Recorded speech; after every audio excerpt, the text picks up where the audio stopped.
The sky so far, but I can't lose it.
With the ButtKicker Gamer 2, what you see and what you hear is what you feel.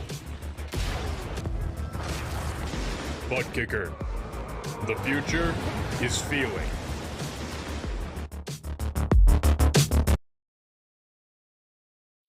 To be the best, one must beat the best. Ovals, road courses, the streets of iconic cities, race after race, the top sim racing IndyCar stars will battle it out. In sim racing, it doesn't get any better than this.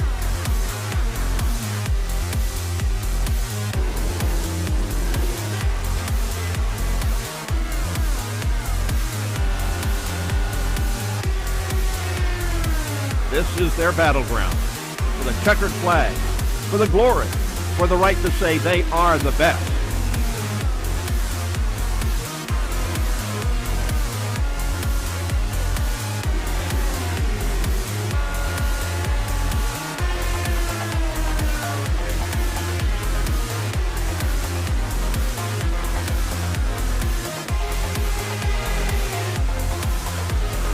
The cars and stars of the Lionheart IndyCar Series, presented by ButtKicker, are ready to race.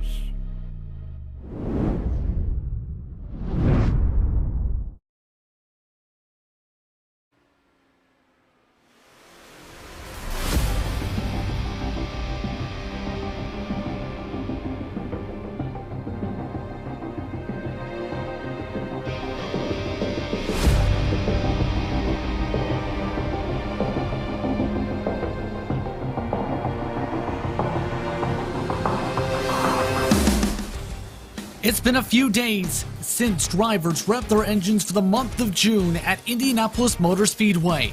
It was there where Adam Blocker put himself into the record books with his second HyperX Indianapolis 500 victory and one of the most dominating performances in event history. Now, drivers in the Lionheart IndyCar Series will have a new task to survive: the Milwaukee Mile. A track so unforgiving that your line around the track alone could cost you time and positions. This is the ButtKicker 200. Hello everyone and welcome to RaceSpotTV's continued coverage of the Lionheart Racing Series, powered by HyperX, makers of premier gaming gear like the luxury ultra-comfortable Cloud line of gaming headsets. Whatever you play, however you play, HyperX knows we're all gamers. For more information on HyperX products, visit hyperxgaming.com, and don't forget to use the promo code LINEHRT15 for 15% off orders. My name is Justin Prince. Alongside the booth today is Lorenzo Bongter. Arjuna Kankipati is in the producer's seat for today's action. TV cameras are provided by Esteban Bello at trackcams22.com, with digital car cameras for RaceSpot's own Tyler Maxson. Live timing and scoring is available through our partners at timing71.org as well.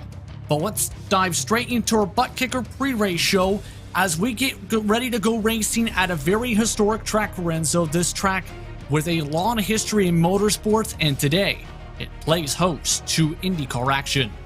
It plays host to IndyCar action, and it's going to be really interesting. Overtaking will be difficult, so I think there will be some aggression out of those drivers, and we hope here, Justin, we were talking about this prior to the broadcast, that we don't have the infamous 17 cautions that we had in Season 7 that marred this race to be the most infamous race ever in the Lionheart history. So can't wait to see how the action of the track is going to be.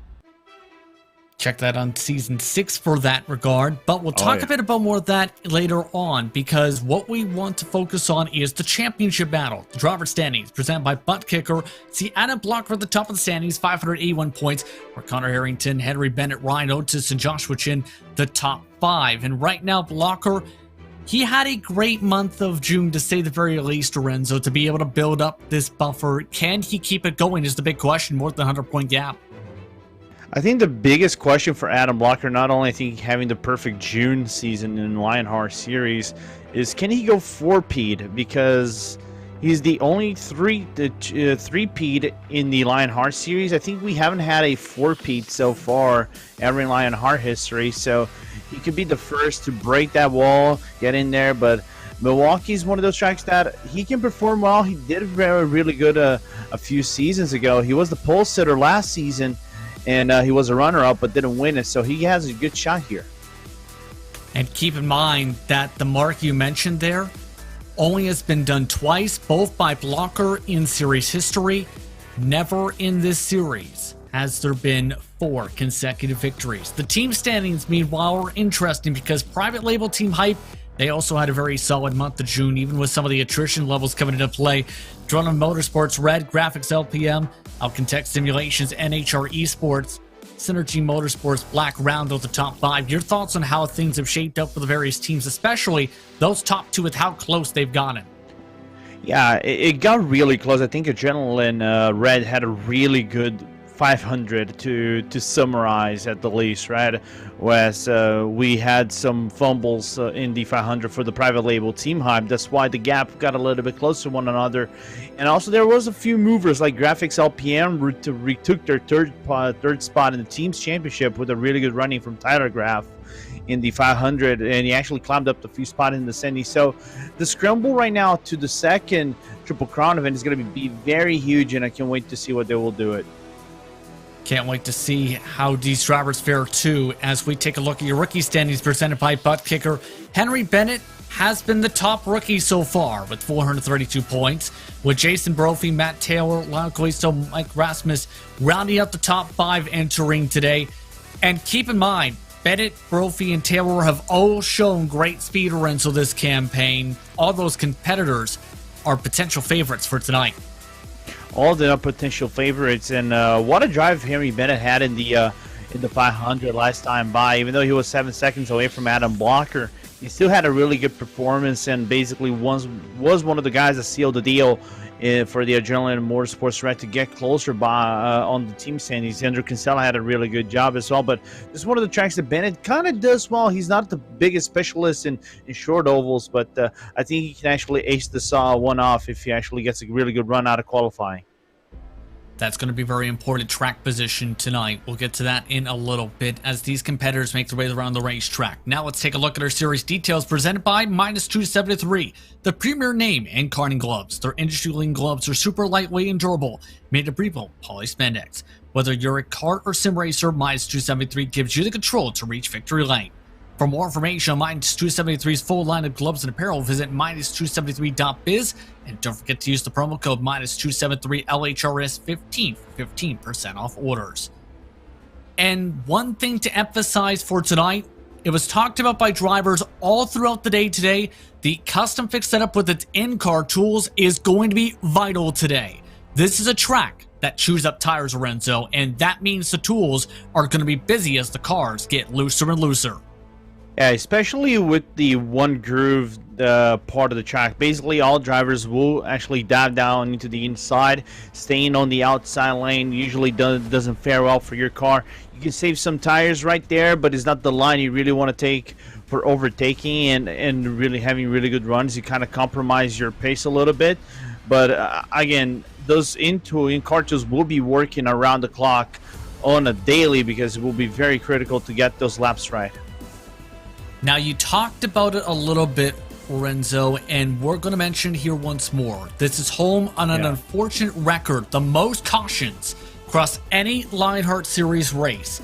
The hashtag, remember the 17, from Season 6. As some drivers will describe to you, that was a race that all those competitors are surely to remember. I don't expect that to be the case today, caution-wise, Lorenzo, but this is a track for attrition. Yeah, this is a track for attrition. I think we had more turnabouts than a Mexican or Brazilian telenovela in the Season 6, 17 caution race. But I hope with the grid that we have right now, it's going to be a really clean running for the 200 laps. There's only 26 cars at the moment. So far, I think we are ready set for a really good race around the Milwaukee Mile.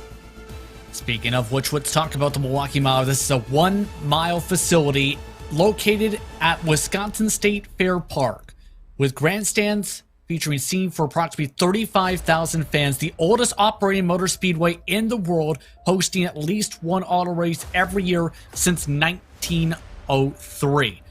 An incredible racetrack here at this facility, Lorenzo. It's impressive, to say the very least, the history at the circuit. It's in the historic circuit. It's one of my favorite circuits to run on, even though it is a very hard circuit for you to get it right and be very consistent and constant in it. But it's one of those tracks that is a driver track instead of, being more of a spectacle track than anything else. So you really get the enjoyment out of the circus the more you actually are in it. The drivers are now wrapping up practice at the moment. The quickest driver in session, Adam Blocker at 22.199, followed by Matt Taylor, Chris Fowler, along with Andrew Kinsella and Henry Bennett, the top 5. Fairly close on the board as well. The separation amongst those drivers, about 2.5 tenths, which means the speeds are likely going to be very big here, and the track temp's very cool as well because it's a cloudy one here for this one, mostly cloudy. 23 degrees Celsius, 35 degrees is the track temperature at 50% humidity. In sim day is iRacing Day, May 15th, 2021. But with that, Lorenzo, it's time to get ready for qualifying. And this is going to be an exciting session to see how this is going to be, because drivers have described this track as the trickiest track outside of Indianapolis on the calendar. Yeah, because you really need to find your line right. If you actually attack the corners properly, you guys basically gonna see the drivers basically hitting the apron nearly into their fast lap. So it's gonna be tricky and key to get that positioning in the track, and that run out of the pit lane to start your first fast lap is gonna be key for you to actually set the tone for your second fast lap. And drivers off and away for the start of qualifying. That is Joshua Chin now. You see passing on by the private label team Hype Machine. And talk us through the best way to get yourself to that optimal line, because that's going to be very critical for a 1/10 of a second difference minimum in qualifying. I think, in my opinion, you kind of strike like Chin, who's going to try to do it. He just hit the wall, and now he'll have to likely reset as a result. A major mistake to start off his qualifying run. And it should be worth noting that these cars are very on edge for tonight. Yeah, he cannot make any single mistake. What you have to do is kind of like run into inside line in the entire time, attack it very aggressively. But the thing is, once you attack aggressively, you kind of need to maintain the speed and the control out of your car into turn number 1, and 2, which is the one Matt Taylor was doing right there, and then try to carry his motor speed and nearly touching the wall on the outside, heading into 3 and 4. Following along with Henry Bennett now as he tries to move from a 23-1 the first time. It's a 22-5. That is only 6th best out of a grand total of about 8 competitors who have set time so far. But one of the drivers expect to be favored for this pole, Adam Blocker. He's someone that, as talked about, has had lots of experience the past few races and is looking to add to his repertoire of victories. Never win here at this racetrack, though. He was a runner-up, though, in Season 7 here. Yeah, he was a runner-up in Season 7, and I can't wait to see what Blocker does, the championship leader in the standings. Looking aggressive, not trying to attack way too much. Now he goes into the curbing on the inside of the pit lane, on the outside part of the pit lane, going for a really good run on the outside wall. Now going for that inside attack, and looks like the lap will be right around Ryan Otis' time, I believe. Ryan Otis' time at 22.211. It's only 22.274 for Blocker, so only second quickest. Still several drivers on the racetrack continuing to get their tires ready to go. It's Andrew Kinsella, who is now off and away as well. He's done a lot of work when it comes to the building. It's been talked about where he's put in a lot of laps to make sure he never gets loose or ends up getting too tight or has any sort of handling issues. This qualifying run, though, not looking good to start. Yeah, it looks like he's actually trying to set himself up for the second lap, not going aggressive on the tires, staying on that middle line, trying to maximize the rubber on the right side of the tire, right side of the car. Let's see how he will do it on the second lap. 22.778 puts him 16th quickest for the time being. The other drivers on track currently, Jason Galvin, Ricky Hart, and the rest of the drivers currently waiting things out on track. May not have enough time to get onto the circuit. But it's a 22.28. Good enough for third. Right in front of one driver to keep an eye on, Mike Rigney, who has a 22.303 for fourth best. And here is Ricky Hart in particular. He had some good momentum in Indianapolis, just didn't have the luck, though. He's the last of the drivers on the board, a 22.9 out of 19 drivers who have set times. So take this towards your direction, Lorenzo, real quick. Your expectations for tonight. There will be some attrition, I think, on the very first few laps. You know, they're going to try to find the rhythm. They will be aggressive, trying to make those overtakes. I think restarts and the start will be the primary points of the race for you to make those overtakes. Other than that, it will come down to the tire drop-off. Other than that, I can't wait to see. It's going to be a very exciting race. One thing we have to talk later, though, will be the strategy, because I think will be key here in this race. Strategy is going to be very critical. Being patient is going to be critical. Avoiding potential attrition is going to be important. All of that is going to be critical and important to make sure you manage as drivers for tonight.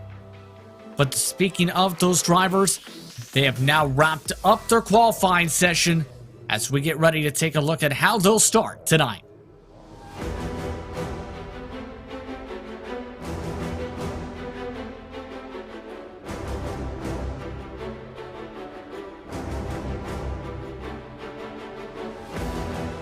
Your starting grid presented by ButtKicker. It's Ryan Otis who sets the pole time, and the 22.2s alongside Adam Blocker. Andrew Kinsella and Mike Rigney will start in row 2, with Tony Shelton and Matt Taylor rounding out your top 6. Aaron Morgan and Stephen Larkamp will start in 7th and 8th, with Brian Beard and Tyra Graff rounding out the top 10. Connor Harrington starts in 11th alongside his teammate Jason Brophy from Private Label Team Hype, with Chris Fowler and Joshua Chin to the middle of the pack in 14th. Henry Bennett and Matt Houston will start 15th and 16th, with Jason Galvin and Joe Branch 17th and 18th. The last drivers to take times on the board, Ricky Harden, he's 7/10 off the pole in 19th, and the first driver without a time, Mike Rasmus. Lyle Calisto and Luis Gonzalez Nunez 21st, 22nd, with Adam Frazier, Samuel Ryman 23rd and 24th. Rounding out your field tonight, Brian Carey and Richie Hearn among your 26 cars who have made it to the Milwaukee Mile for tonight's action. And as these competitors continue to rumble their way onto the racetrack, let's take a look at our cameras for tonight, starting with the HyperX onboard camera. with Aaron Morgan. Whatever you play, however you play, HyperX knows we're all gamers, and HyperX is always ready to game. Tonight, with the ButtKicker on board, it's Mike Rigney. What you see and what you hear is what you feel. For more information, visit thebuttkicker.com. With Chris Fowler Racing on board, it's Chris Fowler. Join Chris Fowler on his sim racing journey through his live streams. Visit Fowler Racing on Twitch. And with the Espo Designs on board, it's Adam Blocker. Get yourself a racing identity. And the iRacing Pace Truck now rolls for the first time tonight. Your keys to victory tonight, Lorenzo. I think for everybody, we'll try to conserve the tires as best as you can. This track is a tire killer, like you said. I think for most importantly, though, we have to keep an eye on everybody from the private label Team Hype. I think this is the worst qualifying we've seen from them in the past 5 races. So I think there will be some aggressiveness out of Connor Harrington, Jason Brophy, and Joshua should try to move up in the field and try to stack themselves up against Adam Blocker, because they need a good running in this race over here to keep that team standings within out of reach out of the Adrenaline Motorsports Red team. Keep in mind the team championship as well, with Kerry starting at the end for Adrenaline Red with penalties. That's going to be something to keep in mind for tonight as well. But on that note, competition, commitment, excitement. This is Lionheart, and this is the start of the 2021 edition of the ButtKicker 200 at the Milwaukee Mile. We're underway from the Milwaukee Mile.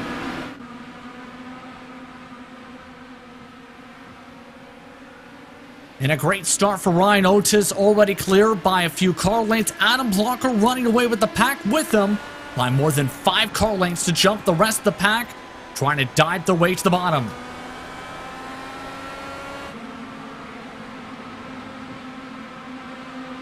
Nice clean start from our competitors, but already the battle for the race lead starting to heat up as Ryan Otis getting pressurized by Adam Blocker from behind.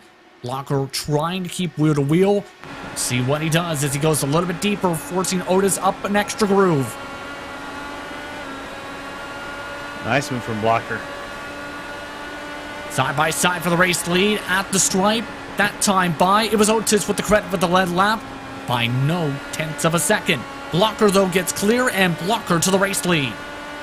Really good move from Blocker, getting the opportunistic, pressure move on Otis, and he actually yielded. And now Otis is going to be on the back end. The thing is, how Blocker will navigate towards opening the gap against Otis and the rest of the field is going to be really key to see. Keep in mind, Ryan Otis, that was his first pole of the season and was able to lead a couple laps, with the battle for 10th position starting to get a little bit busy. This is in the midst of some dirty air as Tower Graf try to run the middle of that seam in 3 and 4. Connor Harrington trying to find cleaner air up in the higher groove. And now Brophy on the outside looking for an overtake on Jason Galvin, and probably the private label Team Hype will be able to do it. Now moving up 1 spot. And the patience is going to be having to be tested here as Chin dives to the inside of Galvin, because it's not easy to make the moves. You need to know what to adjust on the car with the in-car tools, but as well, you need to be prepared in case things get out of hand. For Chin, this is now forced to side by side where he can't clear by Galvin. Yeah, and I think the moves will be done, especially when the tires are still trying to build up the heat. They're still not on prime heat levels. I think they will be right on the next lap or so, where the overtakes will be a little bit more difficult than usual. But still, the aggression is pretty much noticeable, and is what we expected to see out of the private label Team Hype drivers. Try to move up and be closer towards Adam Blocker and Kinsella and the rest of the guys in the front pack. Going to be critical that they have to gain some track position in this race, and as we are already getting to the early stages of tonight's action, let's talk a little bit about how some of these fare out for terms of strategy. We fall on board with Chris Fowler as these competitors tonight are essentially going to have about a 3-stopper. But the thing is, when it comes to the strategy, it's going to be critical if you want to jump ahead of packs such as this. Yeah, because our pit window, the first pit window, will start right about lap 35. We'll go up to lap 55. They might stretch it out maybe 2 to 3 laps, depending how conservative they will be with their pit stop, with their fuel gauge. Other than that, lap 90 to 110 is the second one, and then 145 to 165 will be your final pit stop. That is actually programmed for you to make the 200 laps in this race. It's going to be an interesting how conservative they want to be, pushing that right foot pedal into the IR18 to try to make those overtakes and waste the fuel in it. Take a look from the back end of Chin as the traffic's starting to build up. Galvin slipping back a little bit from his initial charge forward. It's only +2 now for him. Pressure from behind from Henry Bennett. You talked about how you liked Bennett in his performance at Indianapolis last month. A lot of experience on the sim, likes to race at Indianapolis. Seen race there with plenty of time. Meanwhile, speaking of racing, Tyler Graf races his way up to 9th position. And you can see Connor Harrington on the inside of Super Lorcamp now being overtaken on turn number 1, taking that outside line. Might be overtaken by another two drivers, Fowler and Chin as well. It just seems like if you want to make the move, it needs to be inside turn 3 to set it up. Do you think that's going to be the trend for tonight? Because we've seen it a couple times now.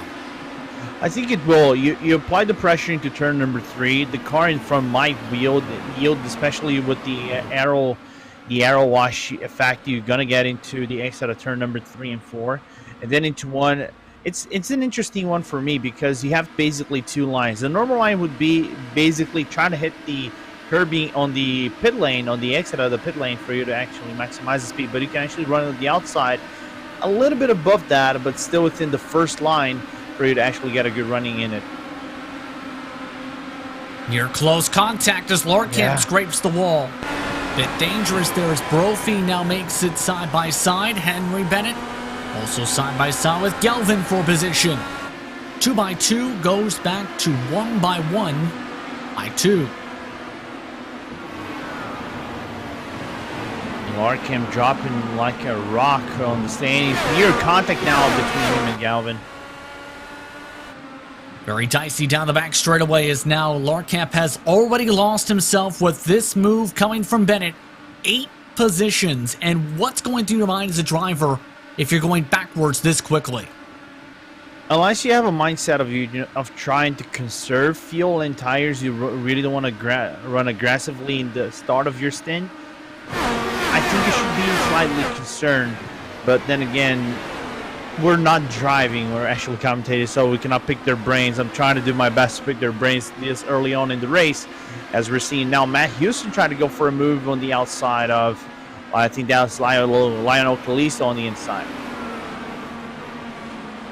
And keep in mind, a couple of the drivers who were chatting about this today on the series' Discord mentioned this, were drivers like the looseness in some cases in the corner entry. In particular, Matt Taylor's a good example of that.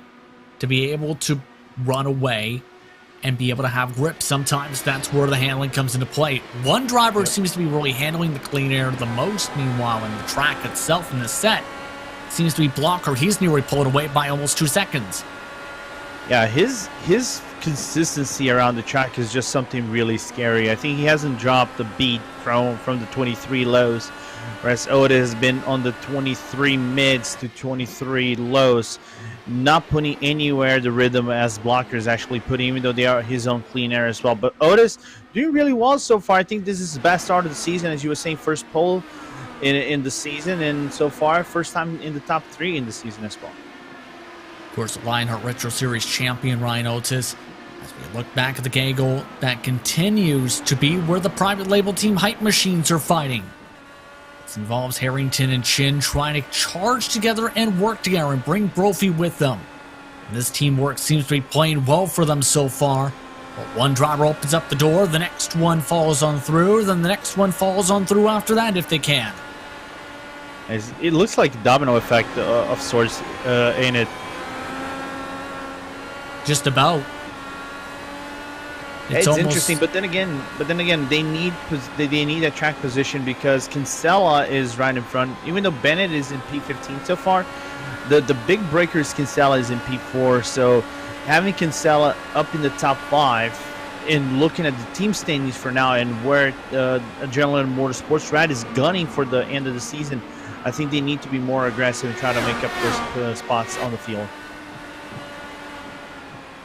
Absolutely. And going back to the domino mentioning, the main thought process is you start off with the tiniest domino and have a bigger one, then a bigger one, and so forth, all stacked up together till you knock down that little domino, and that's where the domino effect comes into play. It's going to be interesting if that ends up being that case. Brumfleet right now cannot seem to get the run he needs to get on by this machine and Chris Fowler in front.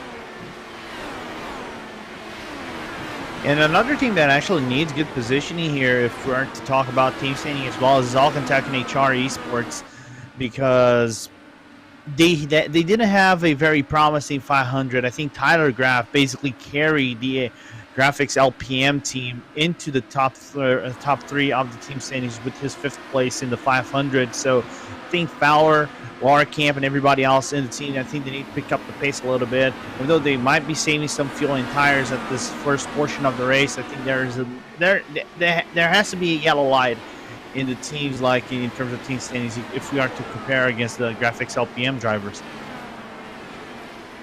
Absolutely. Meanwhile, not the absolute thing Chris Fowler may have wanted to have happen. A couple drivers making a pass underneath. Once again, it was both Galvin and Brophy who move on by, so move the private label team hype machines in a line 10 through 12. Fowler dropping back now to 14th position on the racetrack. Yeah, and one interesting thing about Galvin, though, is interesting for us to see him not outside of the top 10. Because he's tall, he's second place with most lead laps in this field, and I think he's the only one of the 2 drivers with chances to win aside Joe Branch. But Joe, unfortunately, is not in this grid, so he's the only driver with a chance to go for 2-time wins here at the Milwaukee Mile. But looking patient so far, not going for aggressive moves, looking only for those breaches and try to move up in the field for 4 spots up for the number 42 car so far. One of the bigger movers as we take a look at the times for Blocker and look at how consistent and quick these times are. A lot of green, some yellow mixed in here and there, yes, but he has consistently been hitting near on top of the same marks. He's going to eventually reach lap traffic, keep in mind. But Blocker is putting on a blistering pace right now, Lorenzo. He's destroying the field so far. What a performance from Adam Blocker. I think he found himself with the IR18. We know how strong he is. We know he's the defending champion, but this performance he's putting is just something out of this world so far. Like giving Otis no chance to catch up, Ridgely as well, and he's about, I would say, 2 to 3 seconds to catch up the first guy in the field, which is Ricky Harden, which is the last place so far. Just taking a look at that motion with the Espo Designs on board for the moment as some more battles continue to fare out. Henry Bennett currently shuffled back to 16th with Juan Calisto in front. You can tell these drivers just searching for the clean air still, which is going to be very critical to be able to sweep around on this racetrack.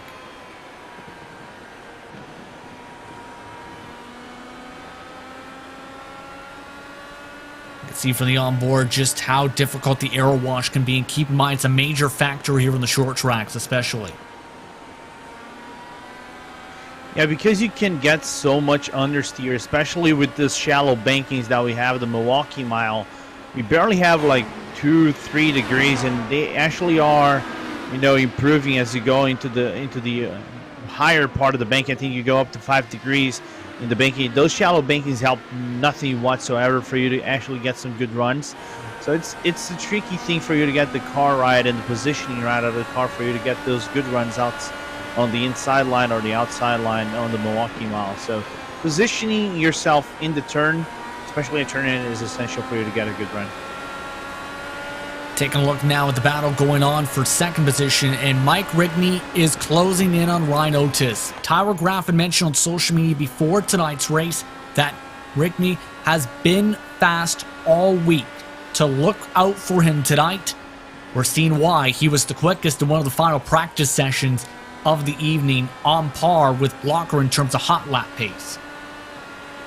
Yeah, his pace is looking really good. 23 in middles, like 23 5s to 4s has been his consistency so far.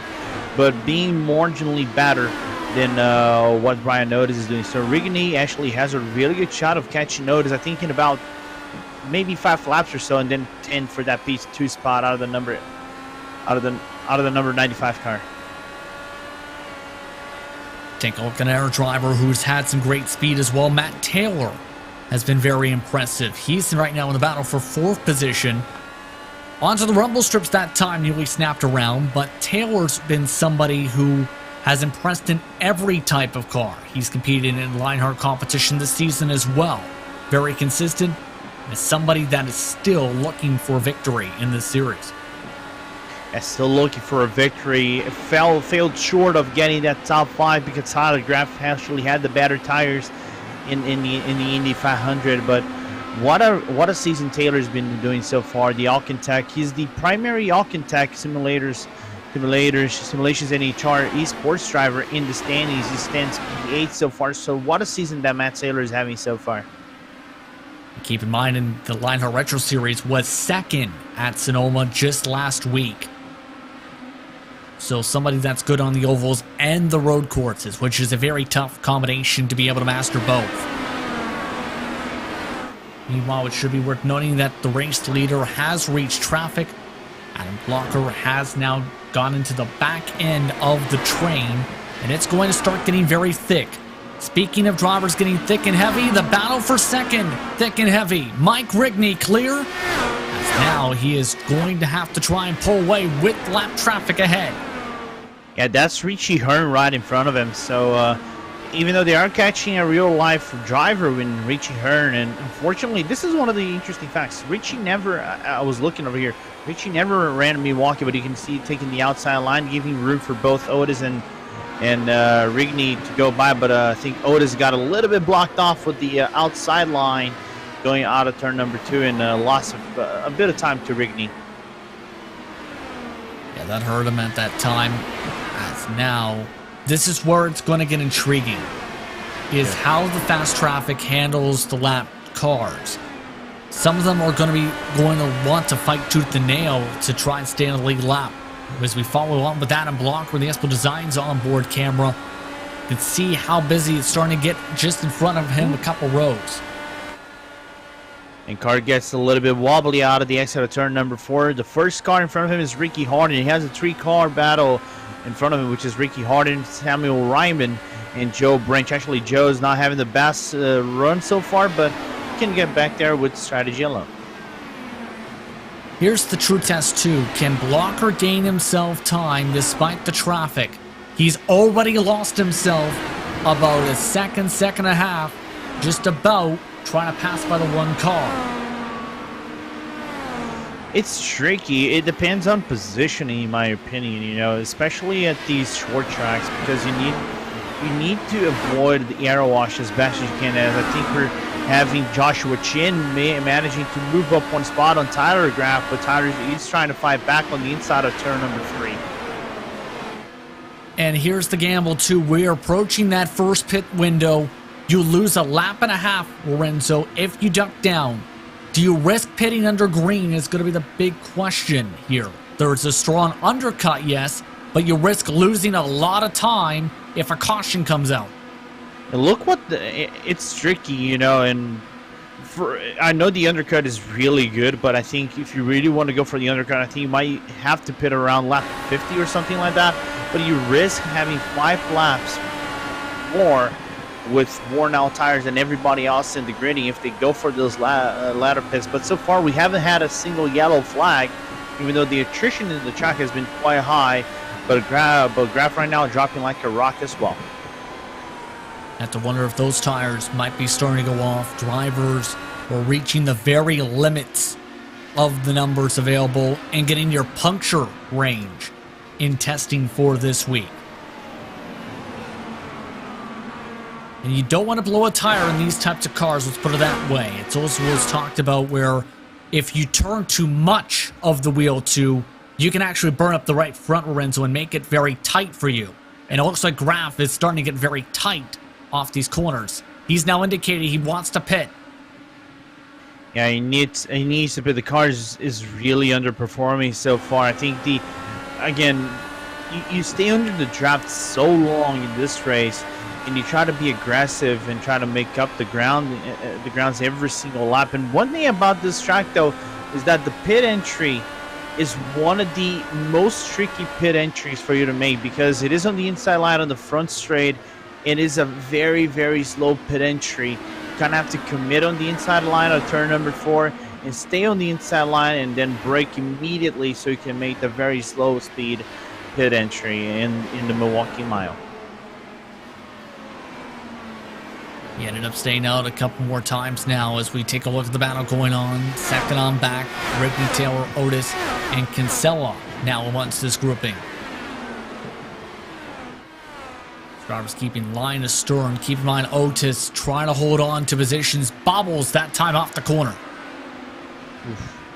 Yeah, and I think it got problematic for Otis as he got into traffic right now, and that's why allowed Matt Taylor, and probably going to have our first pit stops in the day because I can see Chin in the pit lane, and I saw Luis Gonzalez Nunez saying he's coming into pit lane too. So the undercut call coming into play now. So our first pit stops of the day. Now in sequence, the fall off so far more than a second. Started off in the 22.5s and 6s. They've dropped off to the 23.8s, some competitors. Kinsella into the pit box. Tyler Graf, he's also come down to the pit lane for his respective service. And now it's going to be the true test. Will it stay green? And will these drivers be able to stay on the lead lap? It's going to be the big question after losing this 1.5 laps in the sequence. Because you get a caution flag, it ends up becoming Yahtzee for you. Yeah, it becomes a little bit chaotic right now with everybody pitting in, and it's a different laps where some drivers already like one lap down or are in the traffic to get lapped down. So as we see Kinsella, one of these drivers actually came out of the pit. He's the first driver who actually had the really good pit stop and is now 22nd. We'll climb up these spots eventually as other drivers are due to come to the pit lane in a little bit.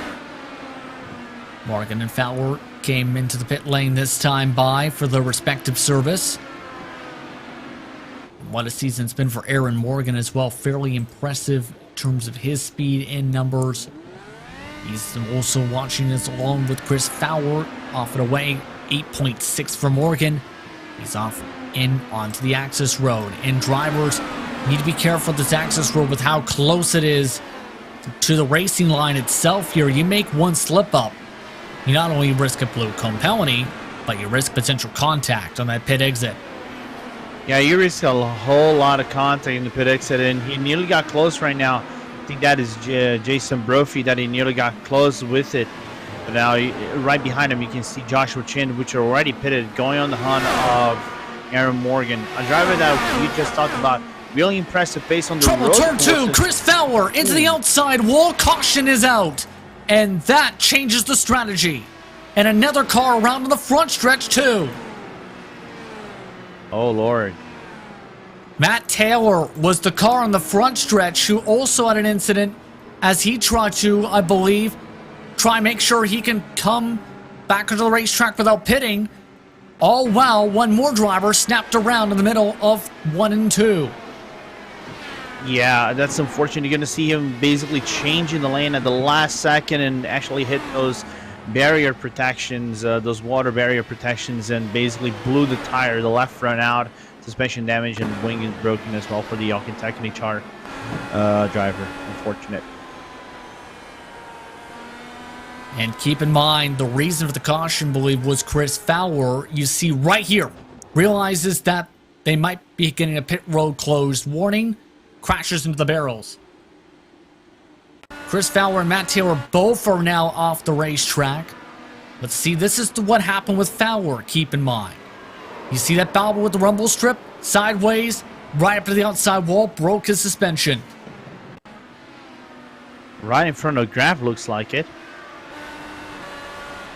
Yes, indeed. Tower Graf, you see the onboard.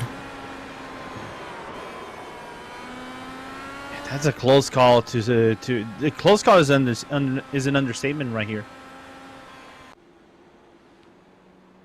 And now this caution flag period really shakes up some of the drivers' strategies. This now puts drivers like Chin into a box, Adam Frazier, Joe Branch, Richie Hearn, Jason Galvin, Tower Graf, Matt Houston, Mike Rasmus, Luis Gonzalez Nunez, and Stephen Larkamp all lost a lap during the sequence, either for pit stops or being lapped by the race leader Adam Blocker prior to that caution flag. So keep in mind, Samuel Ryman also is yet to pit as well on the circuit.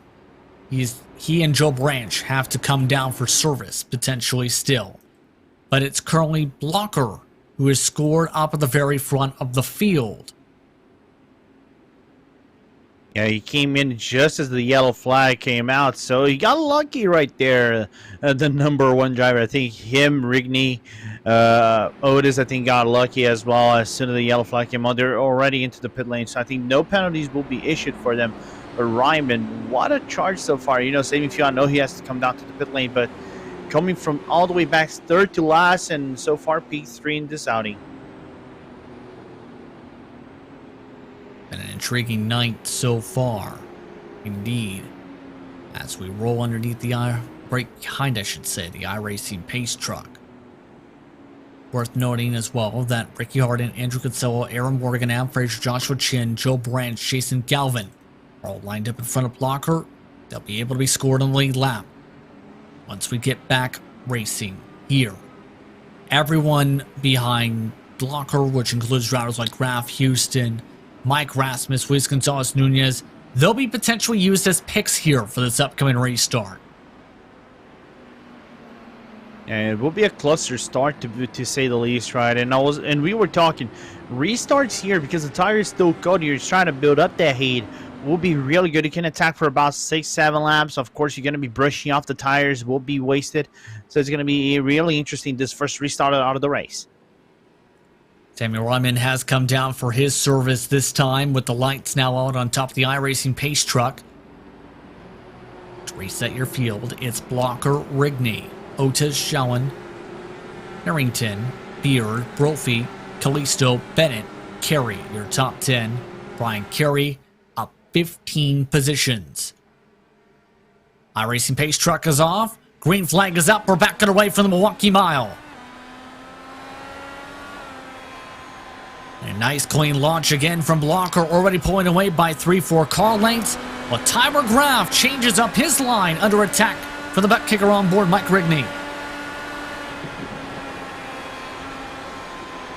Yeah, and then Connor Neely, I was looking, I think we might have a second yellow here. Oh, and a couple cars indeed to the outside wall. No caution yet. Now we get it. More cars slam up into the fence. Henry Bennett among the drivers involved. Connor Harrington, Aaron Morgan, and several others. As we're back under yellow. I think Jason Brophy nearly got into it as well, looking at it. I think he was the first guy who got into contact with Connor Harrington. You guys can see now, car gets a little bit loose on the entry. I think the adjustments actually were a little bit playing in part of here, and Brophy managed to get away with it just barely. And this has massive implications for the team standings. Keep in mind, Lorenzo, because you've got Private Label, Team Hype, and Adrenaline Motorsports Red competitors involved in this one. Unbelievable is the first thing that comes to mind. It's just downright just insane. You can see now Aaron Morgan being another one of those cars involved. I think that is him getting involved. I want to say maybe Lionheart Callisto, but I cannot say 100% with certainty. But 4 or 5 cars involved in this, and especially in the team standings, the door has kind of opened for Adrenaline Motorsports here, right here on the track. That car you were talking about is Ricky Harden, by the way, who is currently carrying his rear wing across the racetrack. As several competitors coming down Brophy, Kinsella, Chin, and as to be expected, Harden with that back wing damage, all coming down during the sequence here for this racetrack. But that takes a lot of big names out of the race, and now really shakes up the complexion of the championship, as talked about a little bit. Now, how do you try and approach this now that we're getting towards the restart conundrum almost? I think they know by now that with these cold tires and how the in-car adjustments are actually playing out, they might be a little bit more conservative at this first portion, at this second restart. But for now, I think, again, opens up the door. I think there is a possibility for Alcantara to actually move up the standings over here if they actually get some really good positions on the track. That's a prime opportunity for them, because I think Graf got involved into this. Nearly got involved into this, but prime opportunities over here for the team's points. So can't wait to see how the restart will pan out. Keep in mind that Graf is still a lap down. He needs to find a way around Blocker to get back in the lead lap. 14 cars are on the lead lap. So that's still a pick between Blocker and Rigney. And for Rigney, it's going to be the true test to see, can he battle with the others as more drivers continue on with their service down to the pit lane. Richie Hurnals are coming down. A lot of these drivers taking some extra service time. Some of the errors going an extra 4.3, 4.6 seconds that time in sequence. Yeah. And here's the question. Do you think they can try and stretch it on the gas as the major mark? Because we talked about the range expected to be 55 laps projected. Do you think if there's enough cautions you can try and save and cut out an extra stop here? Or if that makes sense. If we get, I hope. All right, Justin. If this happens, you can say I kind of jinxed it or called it. But if we get about 5 or 6 cautions in this race, maybe, and I mean maybe, you can actually think about maybe saving a pit stop right here. We'll see if the commentator's curse rings true for that. After all, commentators' curses apparently have been handed out like candy the past few weeks or so. True. that is a true that we wish this was a lie. With that, these drivers ready to go. Adam Blocker, Mike Rigney, Ryan Otis, Tony Shalwin, Lionel Kalisto, Brian Beard, Brian Carey, Adam Frazier, Joshua Chin, and Jason Galvin, your top 10, with just 14 competitors on the lead lap. iRacing pace truck is off. A later start this time for the green flag, and Graf thought about a move to the outside. He ducks low to the inside. Rigney with a good launch, trying to power move his way outside of the lap car. And now, if you're Graf, do you go for that overtake on Blocker, try to get your lap back? But then again, you kind of set a little bit of a danger parameter over here for Rigney not to get closer, and attrition can happen right here. Because if I'm Graf, I stay on the track as max as I can, try to ride the car out of Adam Blocker, hope for a yellow flag so you can actually get your lap back just on the cautions itself. Yeah, this is going to be a critical time to be able to try and get that lap, but you also don't want to be the significant factor of hurting somebody's race. All that has to play through your mind as drivers. By the way, it's worth noting Connor Harrington among the drivers who were involved in the last incident, 5 laps down, back on track. As we take a look at the track map, I should rather say in the right-hand corner of your screen, a lot of traffic making its way down the front straightaway. A few drivers in the pit lane. Yeah, we have about 3 drivers in the pit lane. Larkamp, Morgan, and Bennett still trying to get their cars repaired. And meanwhile, really good battle here between Tony Shalwin for 4th place. Lionel Kalisto, Brian Beer, and Brian Carey with a really good recovery race so far, coming from P25 all the way up to P7 so far.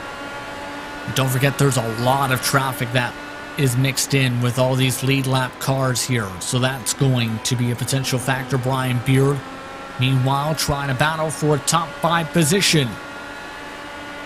To build up the run on Tony Schowen, who gives him a bit of space to the inside this time.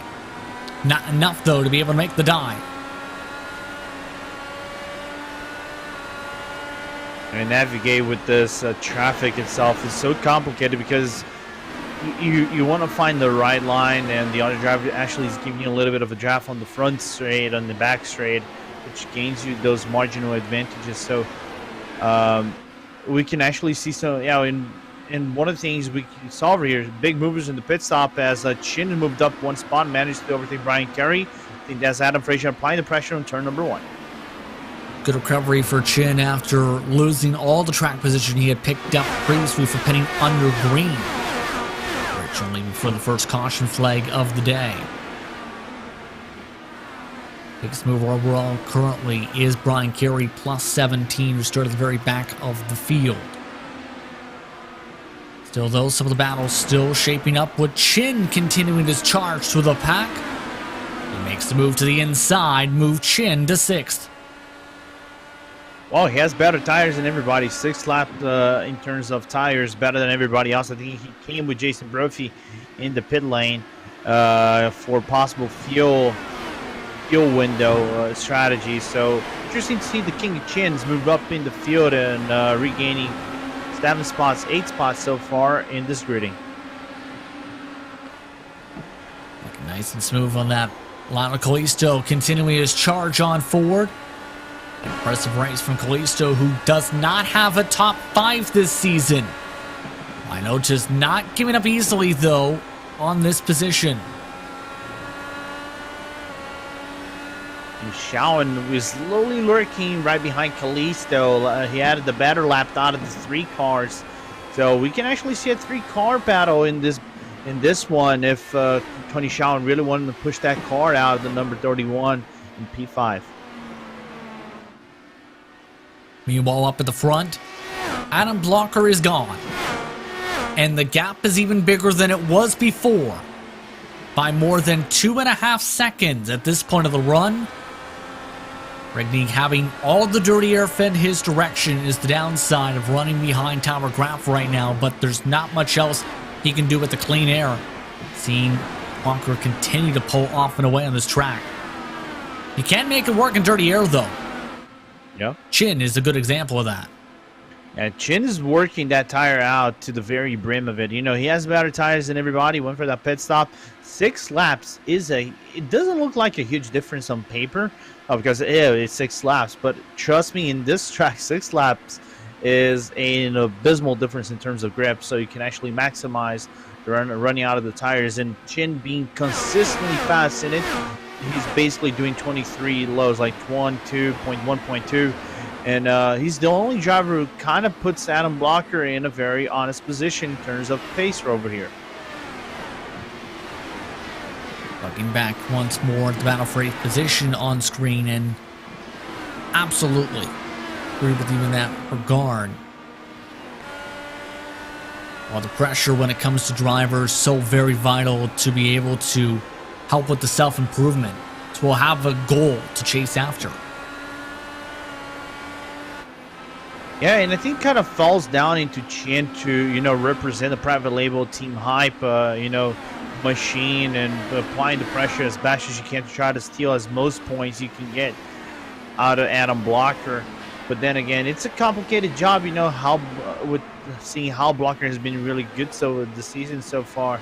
As we're seeing Kinsella trying to catch up to Jason Galvin, but Jason managed to move up 1 spot over here on the hunt now of Adam Frazier and Brian Carey. And Frazier looking to get fully clear. Can't. Brian Carey still utilizing that high line. Keep in mind that there are a mixture of adrenaline red cars in all of this in Kinsella and Brian Carey. Brian Carey was talked about a little bit earlier, EOL from the Indianapolis 500 from earlier on this season from last month for implications where Carey had been involved in that first lap incident that happened to start off the race. Now, which was really unfortunate. Everybody knew that Brian had the pace in the 500, but it's one of those things that happens, from time to time. And See Ryan Carey claw himself all the way down from the back and contend for top 10 spot at this far in the race. Really good outing from the Adrenaline Motorsports Red. And then again, positioning the team standings right now is also key, because for now, Adrenaline Motorsports Red clawing themselves closer and closer, getting themselves closer and closer in terms of points towards the private label team hype. All those points very valuable for a championship hunt. Now, Kinsella poking to the inside, not able to get it moved to the inside. Carey this time, though, gives him a lot of space. And it looks like Kinsella given the space to go on through. Kinsella seems to be on the pace as the long run starts to settle on in. Yeah, I think of Kinsella managing to find a little bit of a groove over here. The laps have been right around the 25 middles, 25.5, 0.6. Andrew Kinsella are basically right on the same margin as Galvin, but Galvin has been on the last lap faster than both drivers at P11 and P12. P10 and P11, correction. Here's the separation, by the way. You can see on the track map, the one machine, a blocker, the 00 behind Tyler Graff. Mike Rigney in the 00. You can see how big the gap is growing and growing on the racetrack. That is amounting to more than 3.5 seconds differential to Rigney, who's having his best run of the season since Worldwide Technology Raceway on June the 2nd. That was where he finished 7th in that race. And just insane what Blocker has been doing on the field. It's basically schooling everybody how to run into these short ovals and getting the best performance out of it. As you see now, Rigney, that is probably lapping Tyler Graff on turn number 2. And now it's the true test. Can he close up the gap in a hot lap speed? The downside again is the damage is done. It's 4.5 seconds. Yeah. It's going to be very difficult to close that up without some strategy coming into play, possibly Lorenzo. I agree. I think you require a yellow flag or some nefarious tactics for you to actually move up in the field and try to contend that P1 out of Blocker. But I think for Rigney so far, I'm satisfied with P2 and how the car has been running so far with all this attrition. So no complaints so far for that number, for the 00 car in the field. Great on that pace indeed. Everyone else getting settled on in for the most part. Ryan Otis has settled into 3rd, about 6.6 seconds back. Lana Kalisto currently holding on to about a 0.5 second difference between himself and Joshua Chin. There is also a train of cars built up about 6th on back. Beard, Chalwin, Frazier, Galvin, Kinsella, and Carey all tucked into that train at the moment, just behind where Chin and company are. Basically a battle for gaps instead of a battle for positions at this current moment of the race. I think the one we should be talking about is this one, because Joshua Chin has been on a mission so far with those battered tires and everybody else in the grid and chasing down Lionel Police. I don't think that 97 car will be able to do anything whatsoever. So I think the Sector 5 might have to yield the position to the private label team hype driver out of the number 93. Gonna take some time though to get up there fully, but again, give credit to Kalisto on his run. One of the best runs he's had this season in terms of his performance. I think it is his best run so far in the season. He hasn't had a top 5 in the season so far, only 4 top 10s. So far, what a run from that number 97 car out of the Sector 5. I think they need a booster like that so far in this race to have a driver of their team performing well so far. One of the drivers I'm surprised about here is Mike Rasmus, who is known for being a good oval driver and more so in the stock car. Right now is 17th position. Major surprise from him so far in this car, where he's shown great speed in the various other Lionheart competitions throughout the season. Just tonight hasn't clicked for him. Remember the winner at Sonoma for Retro. Yeah, last week winner for the Retro. I think the unfortunate problem for Rasmus on this one, I think he was one of the drivers that got caught up in the first yellow flag because he had just pitted like Joshua Chin and everybody else who kind of got caught up into it, and is struggling to find himself that pace to get within top 15, top 10. But then again, we haven't hit midway portion of this race. We're about 4 laps to get towards that mark. But then again, a whole lot of races can actually unfold over here, and he can actually call out a few spots if he plays his cards right. Looking back at some of these error cards once more as they continue to settle on into the rhythm. Adam Frazier again. He's having an impressive day. Frazier so far just 1 top 10 on the season. Looking on par to change that with his plus 15 on the race today.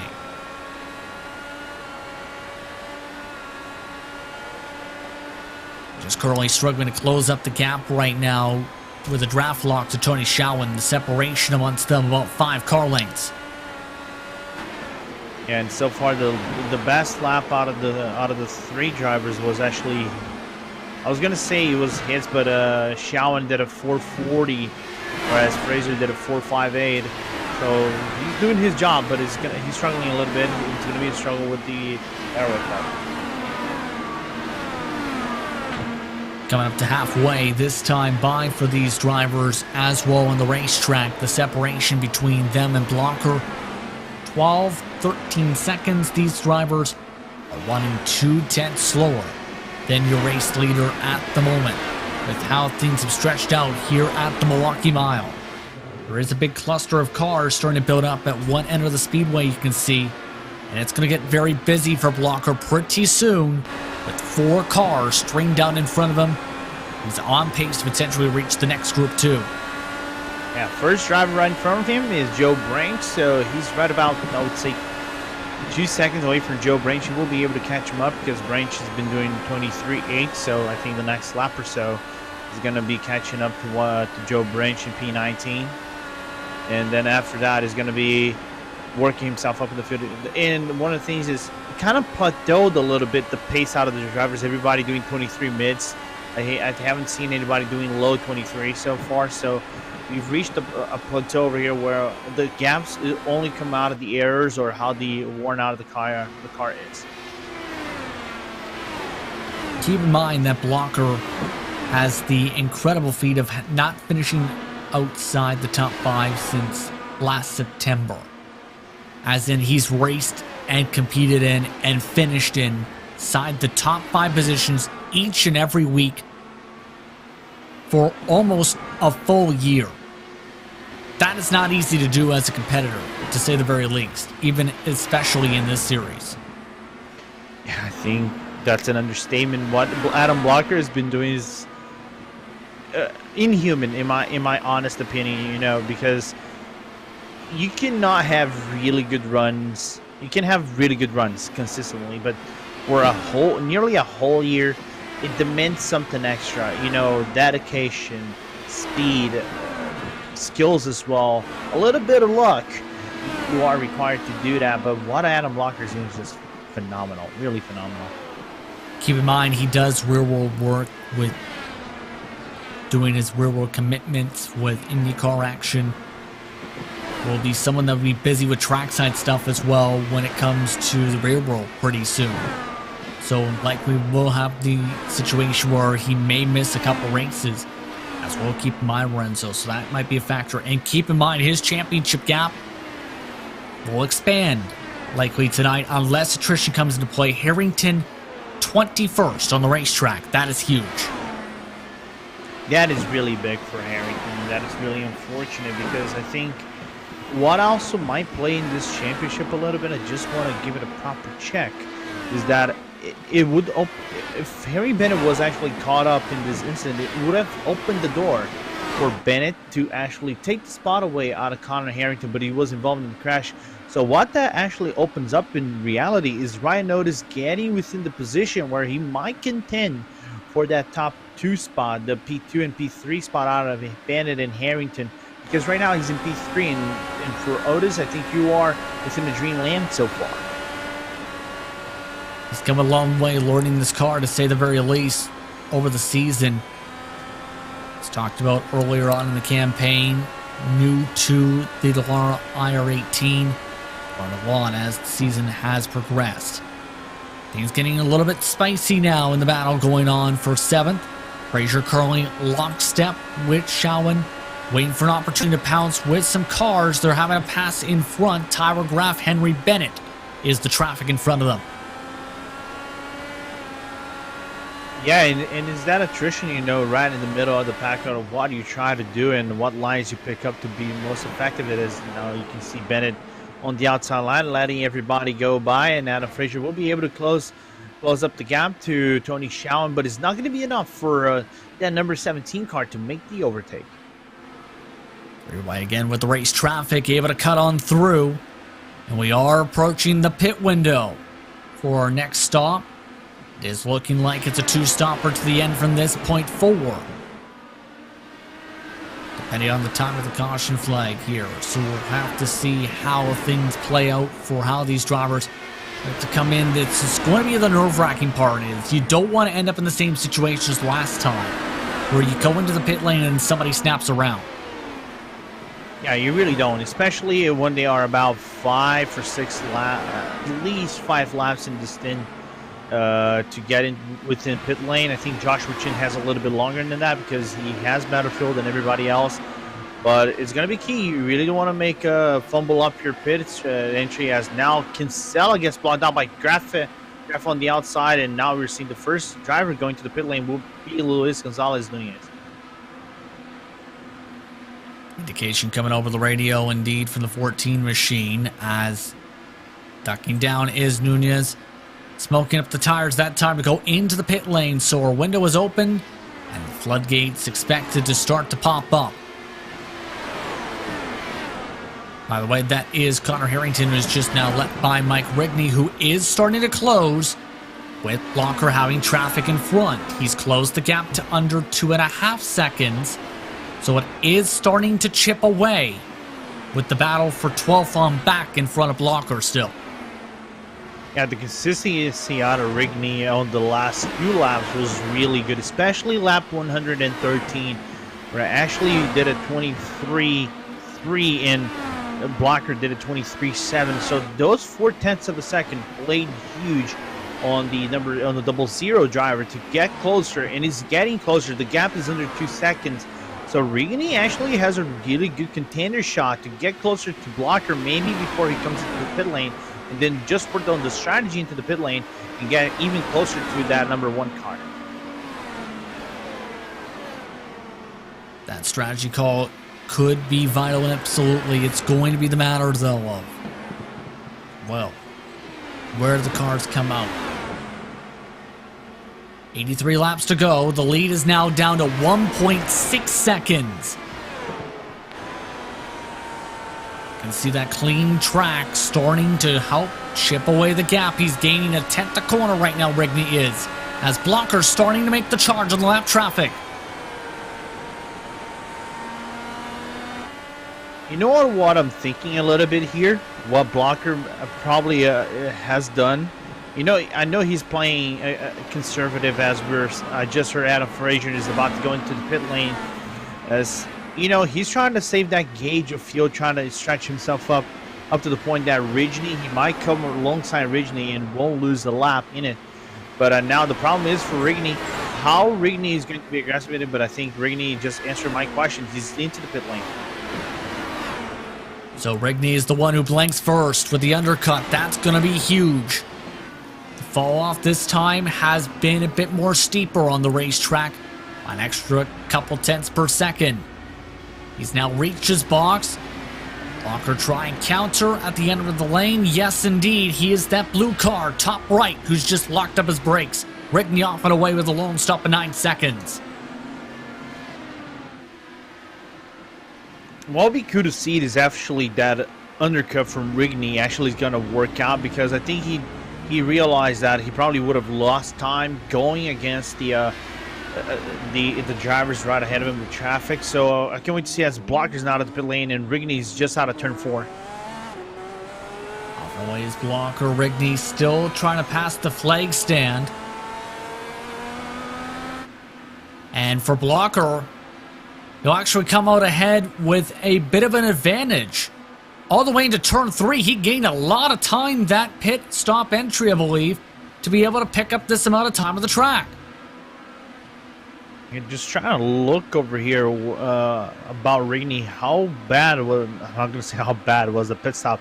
26.9 was Rigney, but Adam Blocker, what a pit stop. A second faster. A second and a half faster than what Rigney did. Rigney lost at least a second in the lane itself for that to come into play, Lorenzo.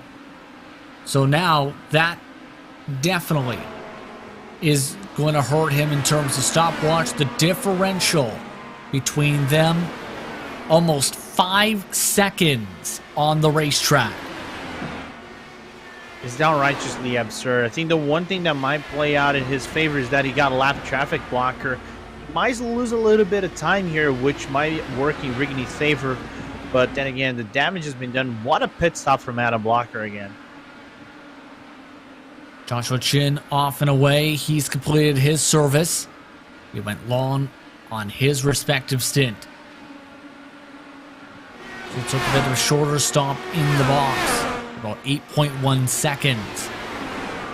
The last of the drivers yet to pit are Jason Galvin, Andrew Kinsella, Jason Brophy, Samuel Ryman. And those drivers expected to come in fairly soon for their scheduled service. Brophy's indicated he wants to come in. Yeah, I think it was just due 60 lap for Brophy. So the drivers haven't pitted yet. RP1 and 2, Galvin and Kinsella, 60 laps. 61 laps for Galvin and Kinsella respectively. So they're due to come to the pit lane anytime now. Keep in mind those are the drivers indeed who have pit last caution flag. To be able to add extra fuel into the car. And this is a call where you need this to work out. At least in my opinion, Lorenzo, if you want to be able to cycle properly for the lead lap as well, though, to potentially pin some drivers a lap down to give yourself a valuable points position. I agree. You know, it's one of those intriguing strategy calls where you come to the pit lane and where you want to stand off in the rest of the field, right? Especially if you're battling for key positions in the point standing. I'm not talking about team standings, but driver standings, right? And if you want to try to stand yourself as fast as you can to the pit range or the fuel range, or you want to try to go for that undercut and then cut it off on the lead or something like that. So it's those interesting strategy calls that I like to see out of these drivers that fumble up the field and make the grid a little bit more exciting. Bit of smoke being kicked up in turn 2 as one driver went sideways on the cold tires. Jason Brophy nearly looped it in the corner and is having a hard time stabilizing his car. He's just up the road from these machines you see on screen. So we stay green, but the neon yellowish green car nearly had a disastrous sequence also. Well, Brophy coming off an 18-second pit stop. He says now on the radio he is hurt, so Brophy's got a problem.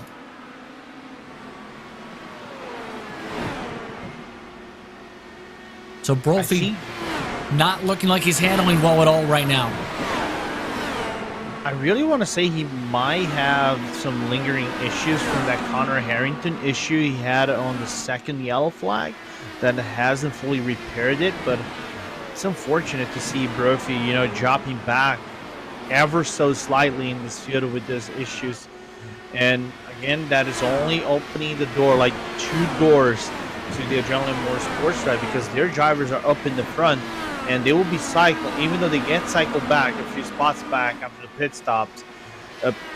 What Kinsella and Joe Branch and Brian Carey have been doing is nothing short of amazing, keeping the private label team hype honest. Into the pit lane this time, Jason Galvin, Andrew Kinsella.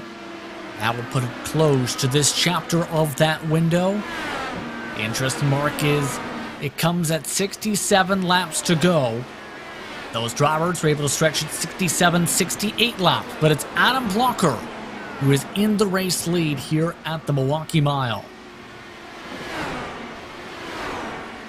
Yeah, and one thing we should be looking as well over here is that Rigney actually closing the gap. It's little by little, But on the last lap, actually, Blocker has managed to fight back as we've seen both Galvin and Kinsella coming together out of the pit lane. Keep in mind, these drivers 1 lap down with the timing of their pit stops. So an interesting call, but they will, on the bright side, have the freshest tires on the track.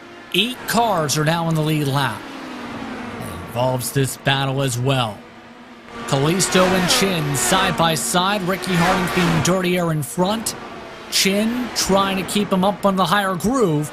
Able to make the pass going through turns 3 and 4. So private label team hype. Still good representation up on the front with Chin. Yeah, using those 11 lap tire stint cars, so in his advantage against Lionel Kalisto. So the best private label team hype driver putting that pressure so far. More coverage of the ButtKicker 200 in the Lionheart IndyCar Series continues right after these messages. You're watching RaceSpotTV live from the virtual Milwaukee Mile.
Welcome back to RaceSpotTV's coverage of the Lionheart IndyCar Series and the ButtKicker 200 at the virtual Milwaukee Mile.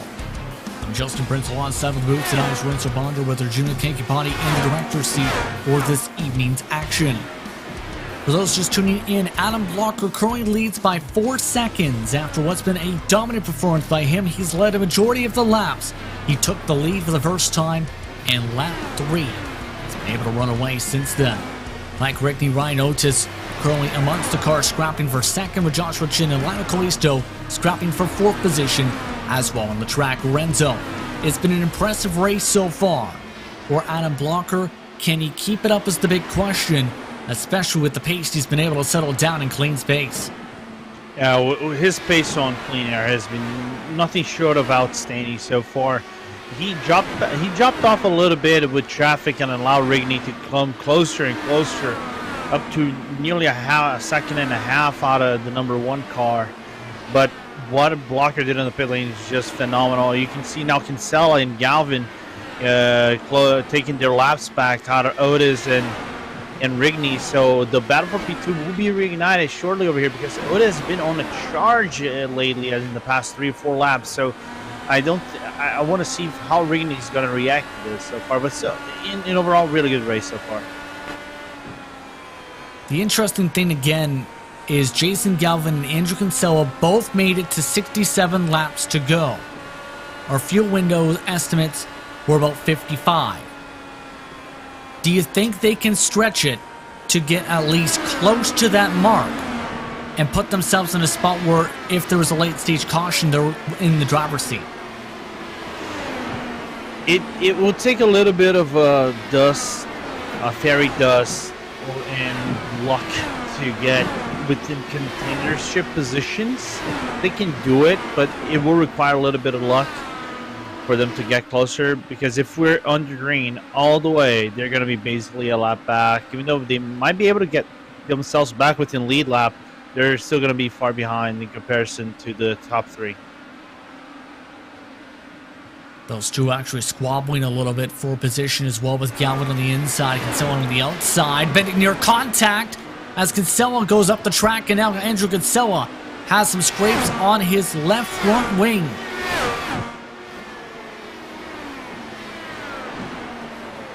That could have been much more bigger in that sequence, and now will cost Kinsella some time to see if he has to deal with major damage from that scrape.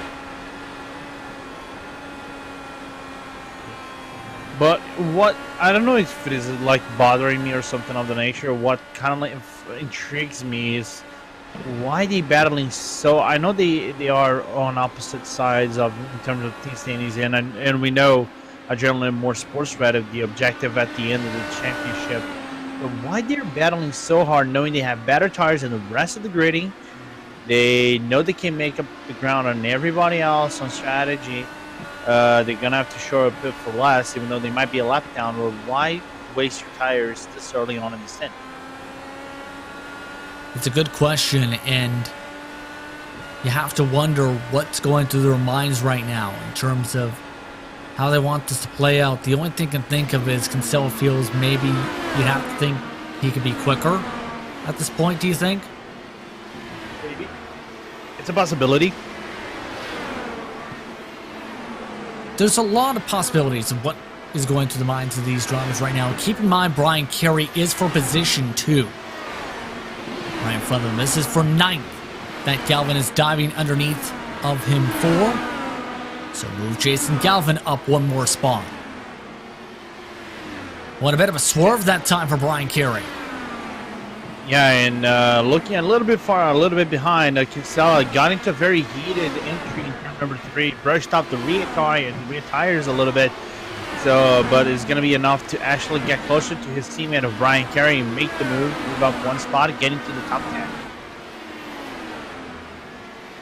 Tony Shalvin is also within 1 second of all this. He is that car seen just up the road. You look at your biggest movers and shakers. Plus 16 for Callisto and Frazier. Plus 14 for Carey after having to start back from end of the longest line Pelony. Plus 10 for Samuel Wyman. Plus 8, Jason Galvin. Biggest droppers through the field so far that are still active. Connor Harrington minus 9. Kinsella minus 7.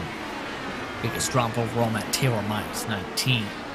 But things are starting to get a bit intriguing with Rigney and Otis. They're putting up some more times now. 45 laps to go. They're still butting together, but there is one driver who wants to say hello to them. It's Joshua Chin, the king of chins, wants to say hello. Yeah, but the last lap, actually, Otis was slightly better than Joshua Chin, faster by 38 hundredths of a second than the king of chins actually has done in the previous lap. But we have to take account that Chin has 3 laps better in tires than both drivers in this top 3. So if the private label team height driver wants to contend a little bit, get a little more aggressive than the 2 drivers, he has the rubber to make up for it if so desires. Keep in mind, Chin in all this has a little bit fresher rubber by about 4 laps. Closed up 3/10 or so last time by Chin did, with the 23.3 to Otis and Rigney's is 6 is in the 23-second bracket. Here's a look at the map one more time. And this 1 mile facility, a lot of history over its time in motorsports. Talked about earlier on, the oldest operating motor speedway in the world, hosting at least one auto race every year since 1903, except during the missile in World War II. It was actually a dirt track at one point and was paved in 1954. So a lot of history has come into play here at Wisconsin State Fair Park.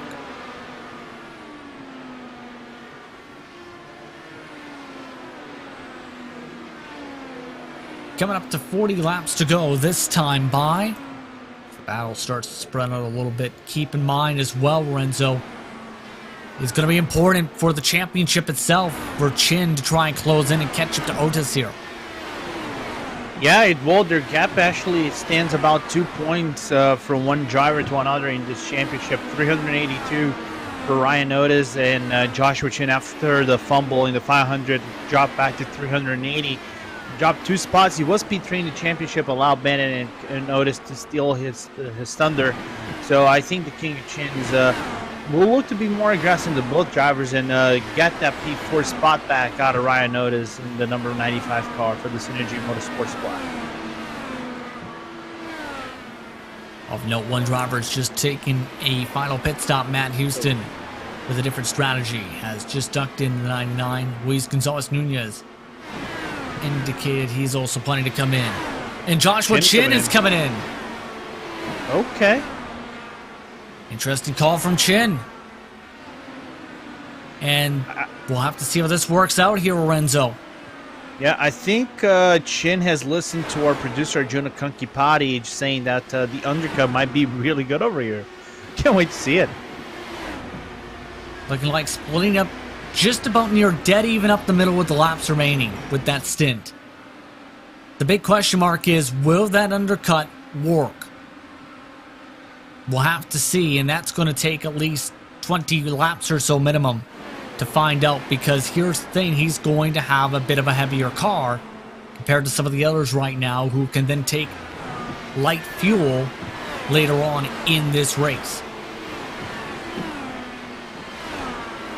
I think the key for Joshua Chin now is how he navigates going through Brian Carey, Tony Schowen, Andrew Kinsella, Jason Galvin, and Adam Frazier right before they pit, because they ride about on between 43 to 34 laps within their stints.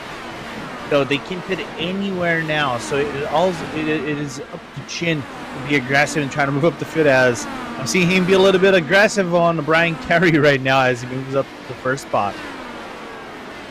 Here's the big thing too, on top of things, you don't want to burn up your stuff too quickly in terms of your tires, because on the older tires, it's going to make it much harder to defend to close off the stint.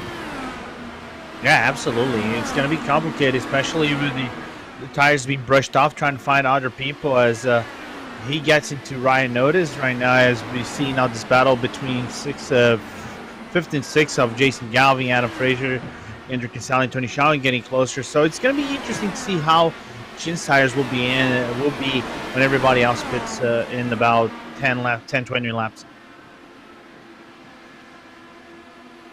Now, seeing Chin try and pass by the second place driver in Rigney, who is now 7 seconds behind Blocker, keep in mind. But it's going to take some luck for some of those other drivers we talked about, like Galvin and Kinsella as well. At the very least, we know one thing for sure here, Lorenzo. Chin will likely go in front of some competitors, including potentially maybe inside the top 3 even. But is it going to be enough to be able to undercut Blocker?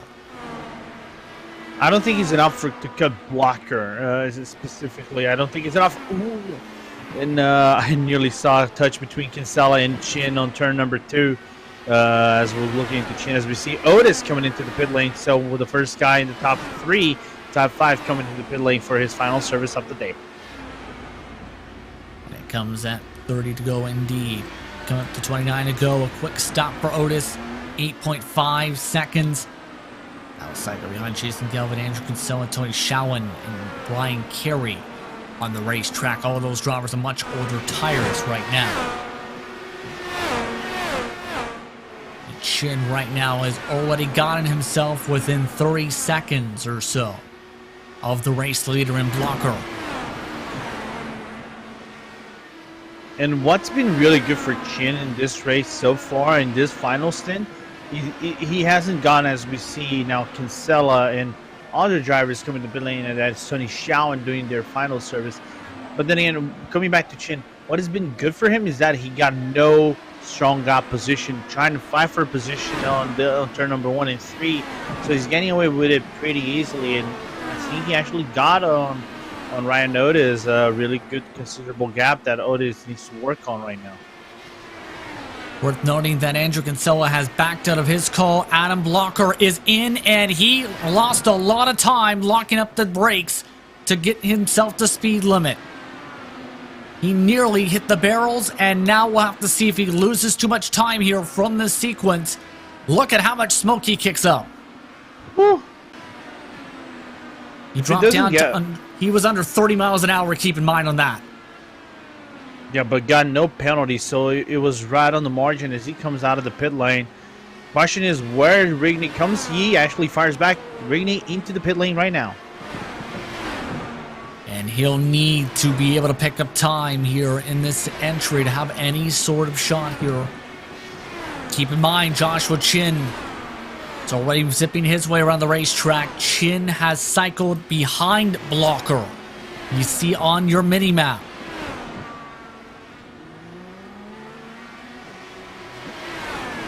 Chin, at the very least, has cycled his way big time by Rigney and several others.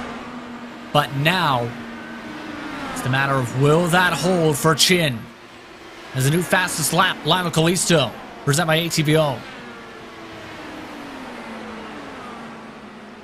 And the gap that separates Blocker and Rigney is just too large for actually Rigney to get close by. I think there's right about 7 seconds that separates Rigney and Blocker. I think the one thing that we need to be looking on is Chin and how Blocker works his tires out, because even though Chin looks fast here, we have to look back where Blocker's actually doing on his first few laps out of the tires. 22.6 his first lap. Blackbeard is tucked in this time by. Now you see Otis cycled in front of Galvin. And Rigney lost a lot of time again in his pit stop sequence, especially in the box itself. One of the longest times in the box of the evening for Rigney. And just as we said, the fast lap went to Kalisto. Adam Blocker takes his fast lap back in the race lead, which is only 3 seconds between him and Chin, with 8 cars on the lead lap currently. Just insane what Blocker has been doing, and he's opening up the gap quite considerably on Joshua Chin. I think we need to look at 95 right now with about 22 to go, because Joshua Chin might be within some considerable danger if Otis actually puts some really fast laps with that tire. He has 9 laps in, Chin 16 laps in, so that gap that he has to Otis and Kalisto and Rigney will be considerable in the final, maybe 10, 15 laps up this race. That'll be very, very important. Rigney has gotten himself into a fight with Kalisto. By the way, the time difference, almost 0.4 of a second quicker. Otis to Chin.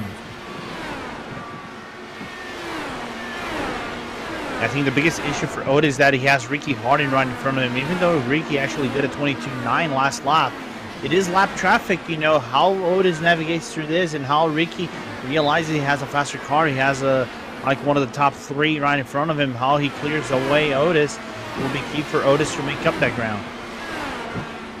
Keep in mind for Otis as well, looking for one of his best finishes on an oval this season. He's been known for his skills on the road courses this campaign for his top 5s. True. Looking for what would be one of his first top 5s on the oval side this season.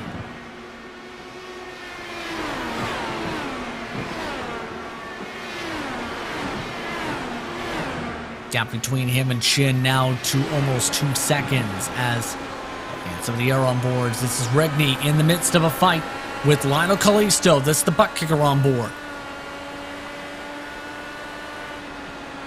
4 laps separate in terms of pay, in terms of tires, Rigney and Kalisto. Kalisto 11 laps, Rigney 8 laps in his 10.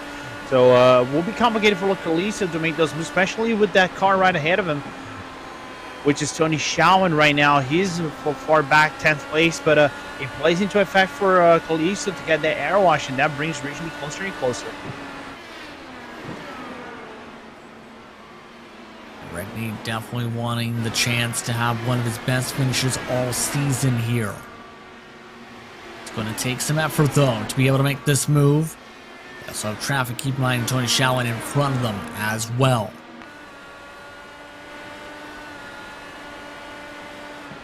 Just can't seem to close up the gap quite yet to be able to fully maximize the opportunity here to make the move on the slightly fresher tires. Absolutely, and I think that air wash plays a little bit into effect from Tony Schauman. You know, he's sharing the air, the dirty air, and even though he might be on a very wider line, there is still some air wash effect that you can actually get from the car that is ahead of you, especially if you are in a 3-car train in these short ovals, which affects your performance, make the car a little bit understeery during mid-corner, and you have to kind of adjust your throttling to try to maximize the efficiency out of the car without burning the tires way too much.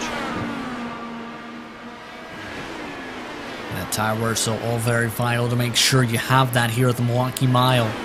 As now the traffic is showing moving up to the high side as the battle starts to stall out a little bit here. Same can be said for the battle for second, with Ryan Otis now reaching a plateau of the 23-2s to Chin's tires as well up the road.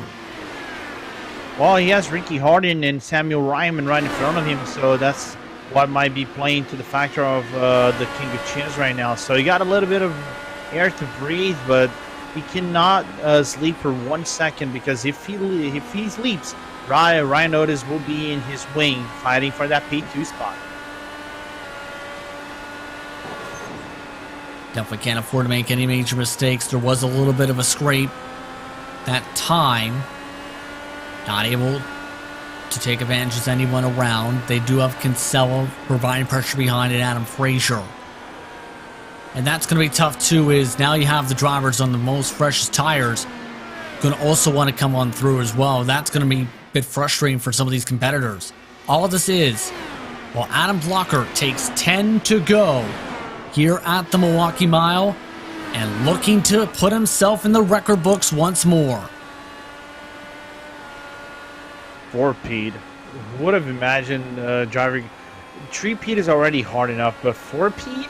Please, I don't think even in real life IndyCar they managed to get 4 peats this easily, like Adam Blocker has been able to do.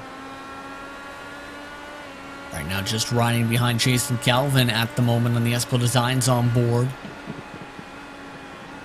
And keep in mind, in this series, no one has won 4 consecutive times in the Lionheart IndyCar Series. He's done it twice, where he's won 3 in a row. But is looking to put himself in that mark where no one has ever gone before, all with different challenges along the way. You include the Worldwide Technology Raceway, Indianapolis Road Course, Indianapolis, and the Milwaukee Mile. 4 different types of tracks that are not all in one the same Lorenzo. No, absolutely not. You win in a super speed, you win in a... you can get like a mile and a quarter for the Worldwide Technology Tech Raceway, and you got the mile over here. So in the short, you got 2 wins in short ovals, 1 win in the road course, and 1 win in the big one in the 500. So what a performance for that back to back for Adam Blocker, as we've seen Jason Galvin trying to move up the field. A really good running out of Jason Galvin. He's been quiet so far for that thumbs up cancer down car. But what a performance out of the already one-time winner here at the Milwaukee Mile. And he's definitely trying to make it to the end. This is exactly what we talked about with Galvin, by the way, is can he make it on the fuel? He is currently 7 laps past the mark and has already lost a lap. Still be a decent finish if Galvin can get the job done here.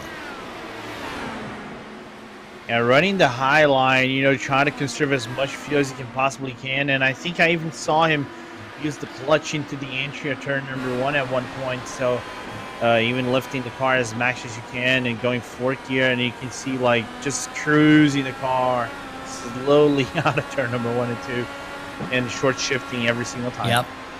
You see that in the circle. Try to keep those revs down. All the way down to third gear, in fact, here.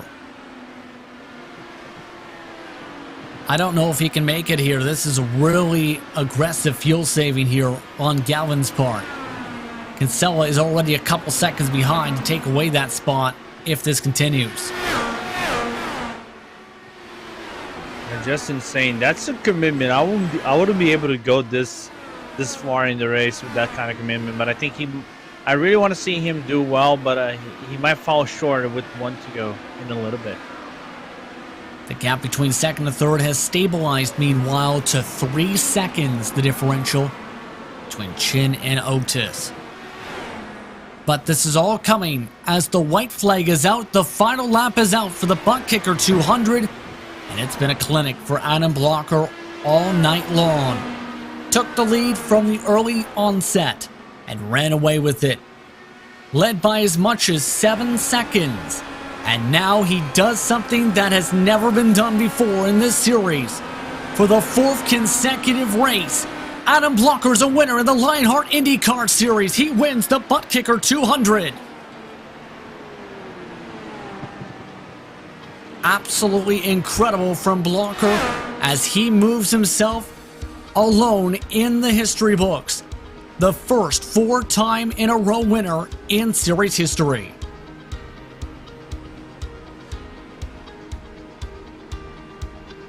Renzo, impressive to say the very least from Blocker to be able to get this job done tonight.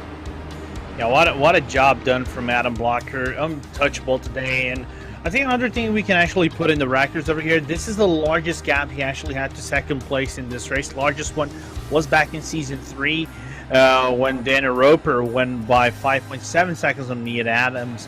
Right now he won by 6.1 seconds on Joshua Chin, but what a performance out of Adam Blocker. And let me give props to Lion Colisa for last lap defense on Mike Rigney, because he got loose out of 4 and managed to hold off at the 2 turns in the final lap. Incredible to say the very least with Galvin as well, 12th position. By the way, Blocker 184 of the 200 laps go his direction, and as well, this is the least amount of caution seen in a race for tonight. Previous lowest mark was season 5 with 4. With that, it's time to get towards your race results presented by Carnox, with Adam Blocker taking the checker flag by 6.1 seconds. Joshua Chin, Ryan Otis, Lionel Callisto, your top 4 with Mike Rigney, the last driver on the lead lap, with 5 competitors who have that honor to say so. Brian Beard, Andrew Kinsella, Adam Frazier, Tony Shaw, and Brian Carey, your top 10 on the board. Then, just outside the top 10, Mike Rasmus, Jason Galvin, who was able to make it to the checker flag in 12th, Matt Houston, Samuel Ryman, Ricky Harden, Luis Gonzalez Nunez, Tower Graff, Jason Brophy, with Joe Branch and Connor Harrington. The rest of the field, Richie Hearn, Henry Bennett, Stephen Larkamp, Aaron Morgan, Matt Taylor, and Chris Fowler all suffered major troubles. Throughout today's race, they finished several dozen laps down. That brings us into our HyperX post-race show, because the Lionheart Racing Series is powered by HyperX, makers of premier gaming gear like the legendary ultra-comfortable Cloud line of gaming headsets. Whatever you play, however you play, HyperX knows we're all gamers. For more information on HyperX products, visit hyperxgaming.com, and don't forget to use the promo code LionHRT15 for 15% off orders. And drivers continuing their celebrations as we get ready to head towards HyperX victory lane. What was an impressive victory once more for Blocker. 4 consecutive is something that can be difficult to get the job done for. Something that may not get to that mark in a while again, especially with how difficult it was just for some drivers to get into the 2-in-a-row mark. In the 3-in-a-row mark, with Blocker being that driver who did it twice, now the first one who does it 4. Adam Blocker now joins us from HyperX Victory Lane. And Adam, first things first, a dominant pace from you tonight. How did you do it to keep up that consistent mark all race long? Man, I'm exhausted. My hands are sore because, I mean, when you do, 130 or something green laps at Milwaukee, it just takes a toll on you because you're just like constantly cornering. And with this setup tonight, you were basically like counter steering on the way in and the way out of every corner. So it was a lot of hard work for sure. But yeah, and especially with all the traffic and everything, it got pretty hairy a couple points. But yeah, I don't know. I've always liked Milwaukee. Never gotten a win here in this series, so really happy to finally do that. And obviously 4 in a row is really cool. That's something that I didn't ever think I would be able to do because it's just so hard to put together a string of winning on a big oval, short oval, and a road course, which is pretty much what you have to do to win 4 in a row.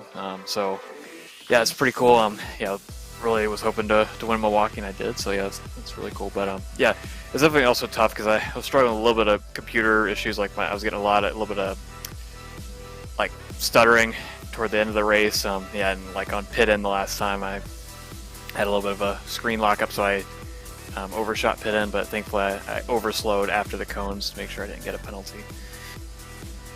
That explains the major lockup in that situation. And now, you mentioned how difficult it is to get yourself in the situation to win 4 in a row. How do you try and keep this momentum up is a big question mark, because it could be very difficult to get 5 in a row as well. Well, I think if I'm ever going to have a chance to do it, it's now, because I don't think I'll ever, win 4 in a row again. So now is probably the only chance to do that. But yeah, I mean, Silverstone's going to be tough. A lot of other guys are fast on road courses, and, it's not going to be easy at all. Just going to be looking for another solid result. Obviously, tonight with some of my contenders, like Connor and Henry having issues, that kind of makes it a little bit easier in the points, but at the same time, people like Chen, even though he started in the back, had a great drive all the way up through the field. So, at the same time, there's still, plenty of contenders, and yeah, just going to look forward to doing top 5s every race. I was about to ask about the championship situation indeed there, and how do you try and keep that focus now up, because we're approaching already midway through the campaign, and it's been an interesting campaign to say the very least for you. Very successful, 5 total victories, believe on the trot. Yeah, it's pretty crazy. I didn't expect to. I mean, last year I only won 2, so pretty crazy to win 5 already at this point. But yeah, really just want to thank everybody on the team for helping out with strategy and everything. Like I know Brian called for me that Chin was on a big undercut there, and that helped me get out in front of him, kind of make it easy.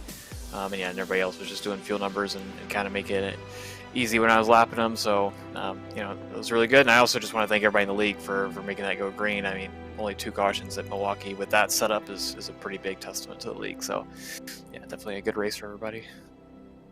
Congratulations once again on the run, Adam. Thanks. Adam Blocker coming away with the victory tonight. Once again, a 184 of 200 lead lap advantage for Blocker for the night. King of Chins, Joshua Chin, now joins us in second spot, and it was an up and down day for you, Josh. First things first, talk about the uppity part. Yeah, the last 2-3 runs were really, really good, just kind of carving through. I got lucky with the wreck that took Connor and Jason out of the race and got some spots out of it, and was able to just kind of work my way from there. Just a smooth, steady race after that. Wish I had messed up qualifying for the first caution that came out, because I think might have been a shot to win if not for either of those. But I can't complain with second after how the night looked like it was going to start. I was about to ask, how difficult is it to plan out a strategy knowing that it's the Milwaukee Mile, and how difficult things can be here when it comes to the attrition? Tonight was a different case where it was just 2 caution flags, 130 laps in a row, went green. Yeah, I wasn't expecting the first caution to be the same as the last short oval we were on during a pit cycle, but I guess it just happens to work out that way sometimes. Yeah, overall, qualifying was a mess.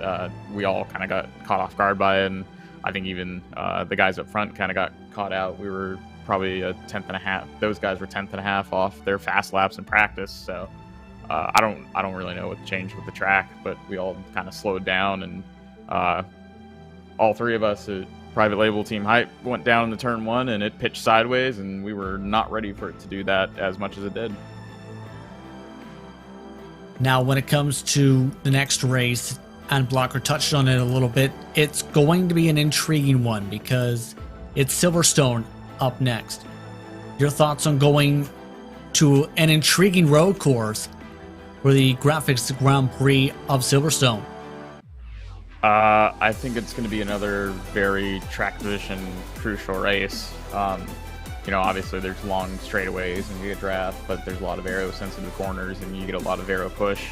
Especially after 5-6 laps, and maybe the tire strategy will offset that a little bit, and it'll be a little bit easier to run on primaries behind someone with the extra looseness they give, but it's still going to be a big challenge running in traffic, and I think anyone that gets out front is going to kind of eventually run away, especially after the first pit cycle. See how things play out then. Congratulations to run tonight, Josh. That's Joshua Chin, once again second place tonight, started in 14th up and down the board.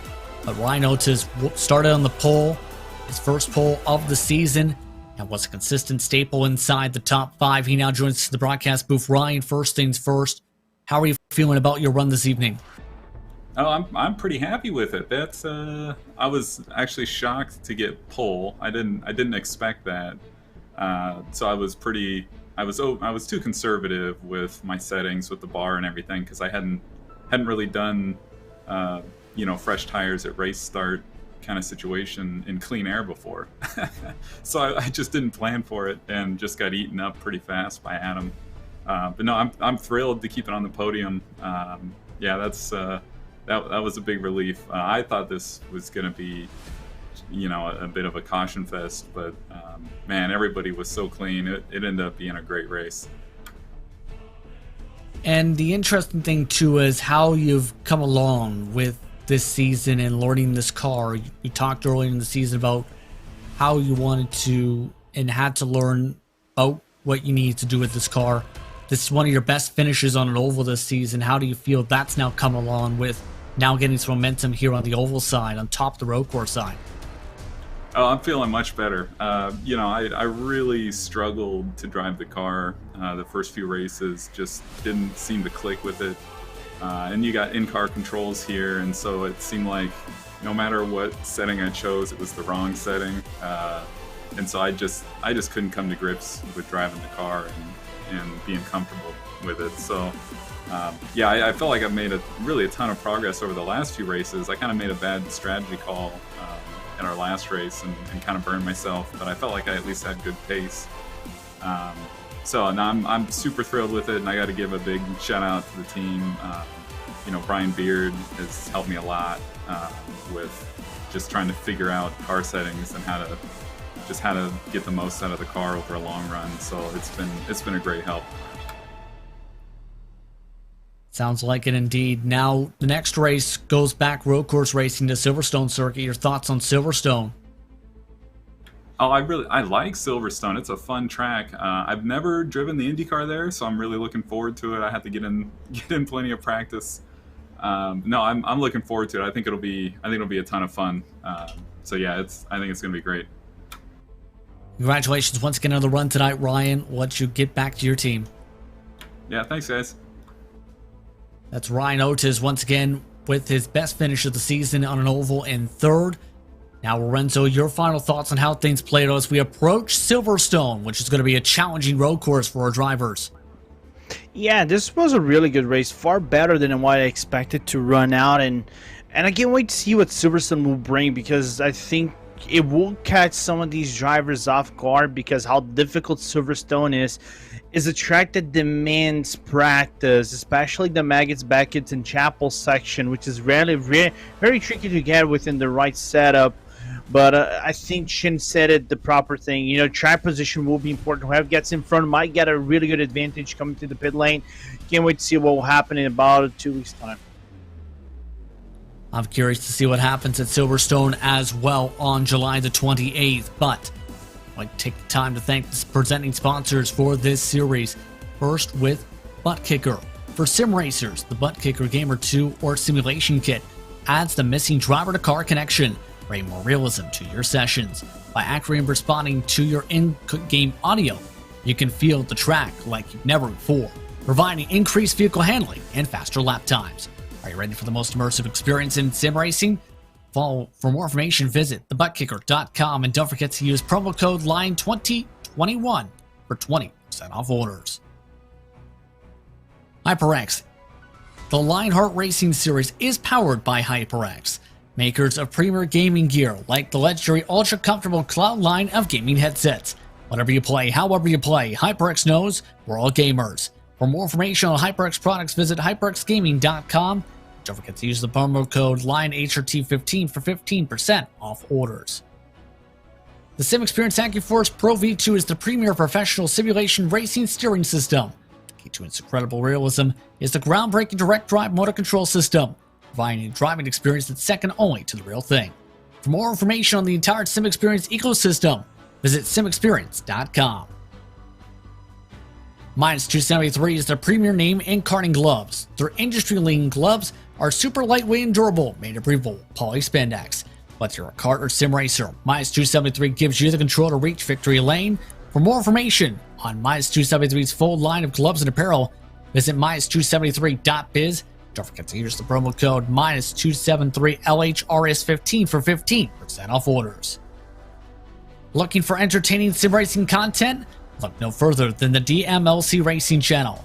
Follow former Lionheart Retro Series Driver of the Year Mark Cohen's racing escapades as he battles for wins and avoids wrecks with cat-like reflexes, all while providing commentary sure to make you laugh, cry, or both. Follow along by subscribing to the DMLC Racing channel on YouTube and like his Facebook page at the DMLC Racing channel. And it's not just those names, but many more and all the partners of the Lionheart Racing Series that get the job done. To find out more about them, visit LionheartRacingSeries.com. You can also find out more information on the 3 competitions that the Lionheart sanctioning body runs. Lots more Lionheart competition to follow along with. To follow along with said action, be sure to keep up with Lionheart on social media at Lionheart Series. ESTV has your esports needs, while RaceSpot has your V Motorsports needs covered. Be sure to follow along on Twitter, Facebook, Instagram, and more. Be sure to hit the YouTube button as well and hit the notification bell as well to keep up with your favorite sim action as we all get to cover. And don't forget, the Speedway Series heads over to Indianapolis Motor Speedway for 500 miles. The Sim Racing Studio 500 takes place once more this Sunday. Coverage starts at approximately 3 p.m. Eastern Time. But with that, it's time to say goodbye. We'd like to thank you for tuning in for tonight's coverage of the ButtKicker 200 at the Milwaukee Mile for the Lionheart IndyCar Series. We'll see you next time when the Speedway Series heads to the Brickyard to determine who can win in 500 miles of action. Good night.